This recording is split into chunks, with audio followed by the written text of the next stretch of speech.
Tout de suite, la chronique Africa, un incroyable talent, compagnie de Sahel Sissoko. Bonsoir Sahel. Bonsoir Manal et bonsoir à tous. Alors, depuis le début de la pandémie, les pays africains ont multiplié les initiatives, c'est le cas un peu partout en Afrique, pour lutter justement contre la maladie, mais ces initiatives diffèrent d'un pays à l'autre. Pourquoi certains choix sont faits dans un pays et pas dans l'autre?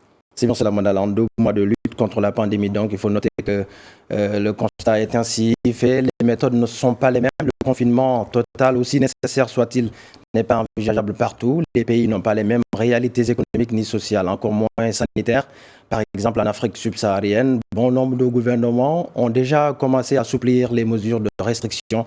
C'est le cas du Ghana, du Nigeria et du Gabon, entre autres. La préoccupation de ces États est claire. Le confinement a un impact négatif sur les populations dont la majorité vit sous le seuil de la pauvreté. Souvenez-vous, le chef de l'État béninois, Patrice Talon, avait dit niet dès le départ au confinement. Alors, si le confinement total est impossible, comment donc envisager une sortie de crise sanitaire au moment où l'Afrique compte plus de 35 000 cas de contamination? Et les campagnes de sensibilisation Sahel sont aussi menées au sein des prisons du continent. Comment ces opérations sont-elles organisées? Effectivement, il faut dire qu'on n'en parle pas tous les jours, mais la question des prisonniers en pleine montée de la pandémie est délicate. Heureusement que les autorités ont vite pris les taureaux par les cornes. Dans plusieurs pays du continent, des maisons d'arrêt ont été vidées par leurs occupants afin d'éviter de faire des prisons des foyers de propagation du Covid-19. Et dans le même temps, la sensibilisation continue également. Cela passe par le rappel des mesures barrières, comme ici dans les prisons du Bénin, à Cotonou, Porto Novo et Mister-Été, où l'administration pénitentiaire explique aux détenus les dangers liés au coronavirus. Comme vous le savez, les prisons donc sont des milieux qui représentent des réels risques de contamination.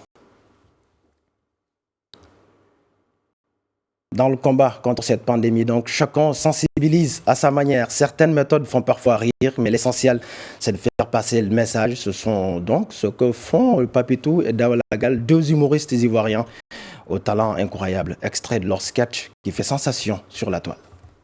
Affaire de corona là, c'est sérieux hein? C'est vrai. Oh, ça tue les gens hein? On dit aux gens ils n'ont qu'à laver les mains. Ils veulent pas laver les mains. Pourquoi? Ils disent ils n'ont pas l'eau. Il y en a ils disent non, ils n'ont pas savon. Il y en a même là, ils disent que non, quand on dit solution hydroalcoolique là, et ils n'ont pas ça. Si tu t'es appelé là, nous-mêmes on a l'eau. Voilà ce qu'il y a là. Il y a l'eau dedans. Oui. Attrape. C'est solution hydroalcoolique. Faut se lever. Ils veulent pas se laver les mains non. Tu veux quoi? So là, faut se lever. Ça va. Mais la première dame dit que vous pouvez faire travailler les enfants. Oui. Elle a dit ça. Elle a dit ça.